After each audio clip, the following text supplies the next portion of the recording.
പൈശാചിക ബന്ധനങ്ങളുണ്ടാവും. പൈശാചിക ബന്ധനങ്ങൾ നമുക്കുണ്ടാവും. ആ പൈശാചിക സ്വാധീനങ്ങളെ അതിജീവിക്കാനുള്ള കരുത്ത് നമ്മൾ പ്രാർത്ഥിച്ച് നേടിയിരിക്കണം. അതിനുപവസിക്കുകയും പ്രാർത്ഥിക്കുകയും ഒക്കെ ചെയ്യണം. ഒരിക്കൽ ഒരു ചേട്ടത്തിയും കൊണ്ട് വന്നു. ആ ചേട്ടത്തി പറയണത്, ചേട്ടത്തിയുടെ പേര് യഥാർത്ഥത്തിൽ മോളി എന്നാണ്. ഈ ചേട്ടത്തി വന്ന് പറയണത് അമ്മിണി എന്നാണ് എൻ്റെ പേരുന്ന. അപ്പോൾ അവിടെ അടുത്തൊരു അമ്മിണി മരിച്ചു പോയിട്ടുണ്ടായിരുന്നു. ഈ അമ്മിണിയുടെ പിള്ളേരുടെ എണ്ണമൊക്കെ ഈ ചേട്ടത്തി പറയണത്. അമ്മിണിയുടെ പിള്ളേരുടെ എണ്ണം, നിൻ്റെ കെട്ടിയോൻ്റെ പേരെന്നാ? അമ്മിണിയുടെ കെട്ടിയോൻ്റെ പേര് പറയും. അത് ഈ കെട്ടിയോന് കേൾക്കുമ്പോഴേ പ്രശ്നമാകും. അപ്പോൾ അമ്മിണി തൂങ്ങി മരിക്കുകയും ചെയ്തു. അതിൻ്റെ പ്രശ്നങ്ങളാണ്. അതിങ്ങനെ ഇവരെന്നിട്ട് ഇതിനെ പിടിച്ച് വലിച്ച് കെട്ടിക്കൊണ്ട് പള്ളി വന്നു. കുറേ ദൂരെയാണ് കൊണ്ടുവന്നത്, കുറേ ദൂരമായിരുന്നു. അപ്പോൾ പള്ളി വന്നു, ഇതിനു വേണ്ടി പ്രാർത്ഥിച്ചു. അത് ദൈവകൃപയാൽ എല്ലാം ശരിയായി. പക്ഷേ ഞാൻ ഈ കൊണ്ടുവന്നവർ വലുതായിട്ട് മദ്യം കഴിച്ചുകൊണ്ടാണ് അവർ കൊണ്ടുവന്നത്. ഒരു സ്ത്രീയെ കൂടെ ഉണ്ടായിരുന്നുള്ളൂ, ബാക്കി എല്ലാവരും പുരുഷന്മാരായിരുന്നു. കാരണം ഇവളെ പിടിച്ചു നിർത്തണം. അപ്പം പുരുഷന്മാർ തന്നെ വേണം അതിന്. അവർ പിടിച്ചു നിർത്തി കൊണ്ടുവന്നു. പക്ഷേ എന്നിട്ട് എന്ത് പറഞ്ഞു? Price the lord, hallelujah. ഈ ചേച്ചിയെ കൊണ്ടുവന്ന് ഇവരിങ്ങനെ കള്ളൊക്കെ കുടിച്ചിട്ട് ഞാൻ പറഞ്ഞു, നിങ്ങൾ തന്നെ ഇങ്ങനെ മദ്യമൊക്കെ കഴിച്ച് ഇങ്ങനെ അച്ഛാ ഇതിനെയൊക്കെ ഒന്ന് കൺട്രോൾ ചെയ്യണമെങ്കിലുണ്ടല്ലോ, പിടിക്കണമെങ്കിൽ ഇച്ചിരി കുടിക്കാണ്ട് പറ്റിയെന്ന് പറഞ്ഞു. ഞാൻ പറഞ്ഞു ശരി പിടിച്ചു. ഞാൻ പറഞ്ഞു എന്നാലും മുറുക്ക ഒന്നുകൂടെ പിടിച്ചോ. കാരണം പള്ളിക്കകത്തേക്ക് കയറ്റി മുറുക്ക ഒന്നുകൂടെ പിടിച്ചോ. ഞാൻ അതിനുവേണ്ടി ആശീർവദിച്ചു, പ്രാർത്ഥിച്ചു.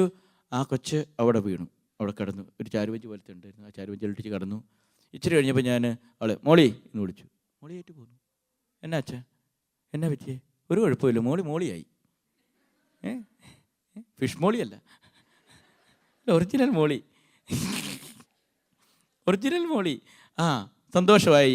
ദൈവ ആശീർവാദം കൊടുത്തു. ഞാൻ ഇവരോട് പറഞ്ഞു, കൊണ്ടുവന്നവരോട് പറഞ്ഞു, ഒരു കാര്യം ചെയ്യണം. നിങ്ങൾ ഇങ്ങനെയൊന്നും ചെയ്താൽ പോരാ. നിങ്ങൾ ഇനി ഒരു കാര്യം ചെയ്യണം. ഒരാഴ്ചത്തേന് നിങ്ങൾ പ്രത്യേകമായി പ്രാർത്ഥിക്കണം.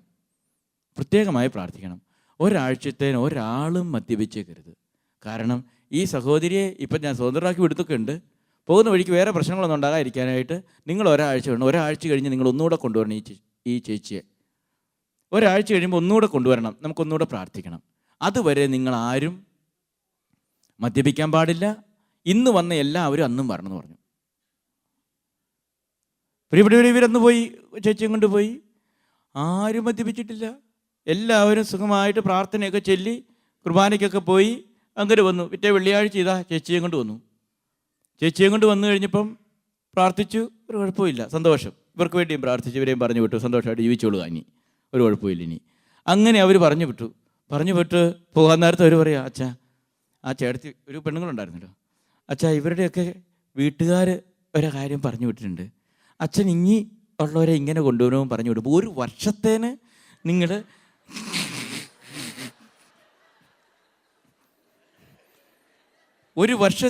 മദ്യമോ ഒന്നും കഴിക്കരുതെന്ന് പറയണം. ഈ ഒരാഴ്ച ഇവർ എന്ത് നല്ല സുഖം, എന്ത് നല്ല മനുഷ്യരായിരുന്നു. അതുകൊണ്ട് അച്ഛനൊരു ഉപദേശം അവർ കൊടുത്തു വിട്ടിട്ടുണ്ട്. ഞാൻ പറഞ്ഞു വരുന്നത്, തിന്മയുടെ ബന്ധനങ്ങൾ, പൈശാചിക ബന്ധനങ്ങൾ നമുക്കുണ്ടാകാനുള്ള സാധ്യതകൾ നമ്മൾ മാറ്റിവെക്കണം. അതായത് നമ്മുടെ ജീവിതത്തിൽ ദൈവത്തിൻ്റെ ആലയമാകുക. ദൈവത്തിൻ്റെ ആലയത്തിൽ യാതൊരുവിധ അസ്വസ്ഥതകളും അരാജകത്വവും കടന്നു വരികയില്ല. Price the Lord. അതിന് നമ്മളുടെ ഇടവകയിൽ പ്രാർത്ഥനാ ഗ്രൂപ്പുകളൊക്കെ ഉണ്ടാവും. നമ്മളുടെ ജീവിതം പ്രാർത്ഥനകളിലൂടെ ഡെവലപ്പ് ചെയ്ത് വളർത്തിയെടുക്കണം.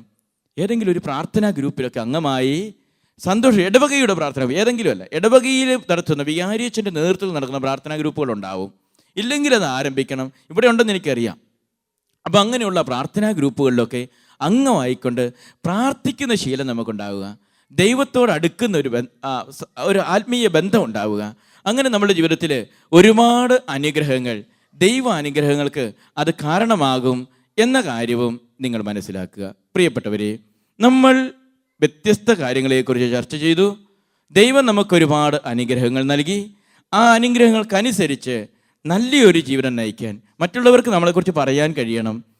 മത്തായിയുടെ സുവിശേഷത്തിൻ്റെ 17-ാം അധ്യായം 5-ാം തിരുവചനത്തിൽ പറയും, രൂപാന്തരീകരണ വേളയിൽ പറയും, ഇവൻ എൻ്റെ പ്രിയപുത്രൻ. നമ്മളെക്കുറിച്ചും ദൈവത്തിന് ഇത് പറയാൻ കഴിയണം. എൻ്റെ പ്രിയപുത്രൻ, എൻ്റെ മകനാ, എൻ്റെ മകളാ എന്ന്. പ്രിയപ്പെട്ടവരെ, നമ്മൾ നന്മ ചെയ്ത് ദൈവാനുഗ്രഹത്തിൻ്റെയും അനുഗ്രഹത്തിൻ്റെയും മക്കളായി വരിക. Price the Lord. എല്ലാ ബന്ധനങ്ങളിൽ നിന്നും നമ്മളെ വിമോചിപ്പിക്കുവാൻ നമ്മുടെ തമ്പുരാന് കഴിയും. അതുകൊണ്ടാണ് കർത്താവ് പറഞ്ഞത്, 18 വർഷമായി സാത്താൻ ബന്ധിച്ചിട്ടിരിക്കുന്ന ഈ മകളെ, ദൈവത്തിൻ്റെ മകളെ സ്വതന്ത്രമാക്കണ്ടേ. കൂനുള്ള സ്ത്രീയെ സ്വതന്ത്രമാക്കിയപ്പോൾ പറഞ്ഞതാ. 18, അത് ആരാ ബന്ധിച്ചിട്ടിരിക്കുന്നത്? സാത്താനാണ്. ബന്ധിച്ചിട്ടിരിക്കുന്നതിനെ ദൈവം സ്വതന്ത്രമാക്കി. Praise the lord, praise the lord. എൻ്റെ ജീവിതത്തെ പൈശാചിക ബന്ധനങ്ങളുണ്ടെങ്കിൽ ദൈവം സ്വതന്ത്രമാക്കും. Praise the lord. Hallelujah, hallelujah. യേശുവേ നന്ദി, യേശുവേ സ്തുതി, യേശുവേ ആരാധന. ദൈവമേ നന്ദി, ദൈവമേ സ്തുതി, ദൈവമേ ആരാധന. ഹല്ലേലൂയ. എല്ലാവരും ചേർന്ന് ഹല്ലേലൂയ, ഹല്ലേലൂയ, ഹല്ലേലൂയ.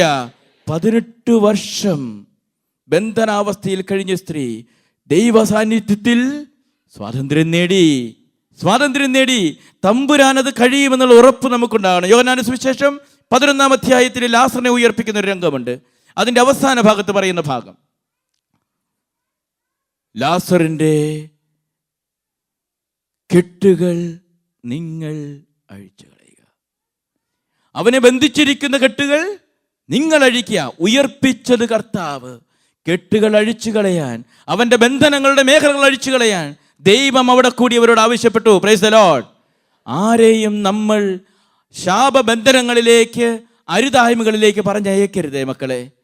പിന്നെയോ അവരുടെ എല്ലാം ബന്ധനങ്ങളിൽ നിന്ന് വിമോചിപ്പിക്കാൻ കർത്താവ് പറഞ്ഞില്ലേ, ആ കല്ലുരുട്ടി മാറ്റ്, ആ തടസ്സം എടുത്ത് മാറ്റ്. അവര് കല്ലുരുട്ടി മാറ്റി. അവിടെ അത്ഭുതം നടന്നു. കർത്താവിനിങ്ങനെ കുറെ കല്ലുരുട്ടികളെ ആവശ്യമുണ്ടെന്നേ. അത്ഭുതം നടക്കാനുള്ള തടസ്സങ്ങൾ നമ്മൾ മാറ്റിക്കളയണം. Praise the lord, praise the lord. ദൈവത്തിന് അത്ഭുതം പ്രവർത്തിക്കാൻ കഴിയും ഈ സമൂഹത്തിൽ, ഇന്ന്, ഇവിടെ, ഇപ്പോൾ എന്ന് നീ വിശ്വസിക്കണം. ആ അനുഭവത്തിലേക്ക് വളരണം. പ്രിയപ്പെട്ടവരെ, ദൈവം നമ്മളെ ഒരുപാട് അനുഗ്രഹിച്ച ദിവസങ്ങളാണിത്. ഈ ദിവസത്തിൻ്റെ അവസാനത്തെ ശുശ്രൂഷ ഞാൻ നിങ്ങളോട് പറഞ്ഞു. അത് 4 മണിയോടുകൂടി നമ്മൾ ആരംഭിക്കും. ആ അവസാനത്തെ ശുശ്രൂഷയ്ക്ക് ശേഷം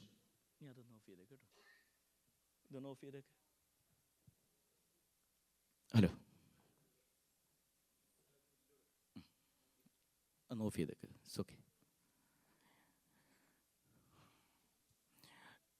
ഈ ദിവസത്തിൻ്റെ അവസാനത്തെ ശുശ്രൂഷയിലേക്ക് നമ്മൾ കടക്കുകയാണ്. അവസാനത്തെ ശുശ്രൂഷ ഞാൻ പറഞ്ഞിരുന്നു അഭിഷേക പ്രാർത്ഥനയാണ്. അഭിഷേക പ്രാർത്ഥനയിൽ നിങ്ങളെല്ലാവരും സംബന്ധിക്കുക സന്തോഷമായിട്ട്. അപ്പോൾ അതിനു മുൻപായിട്ട് 1-2 കാര്യങ്ങൾ എനിക്ക് പറയാനുള്ളത്.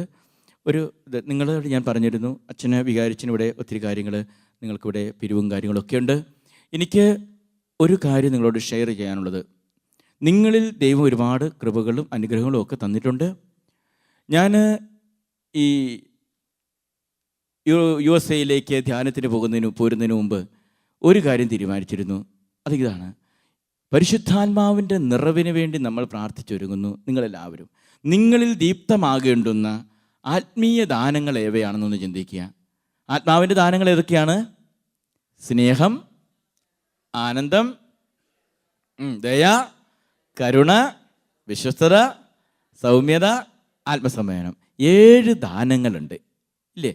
7 ദാനങ്ങൾ, പരിശുദ്ധാത്മാവിൻ്റെ 7 ദാനങ്ങൾ. സ്നേഹം, ആനന്ദം, ദയ, കരുണ, വിശ്വസ്തത, സൗമ്യത, ആത്മസംയമനം. ഈ 7 ദാനങ്ങളെ നമ്മളുടെ ജീവിതത്തിൽ നമ്മൾ സ്വീകരിക്കുന്നവരും കൊടുക്കുന്നവരും ആകണം.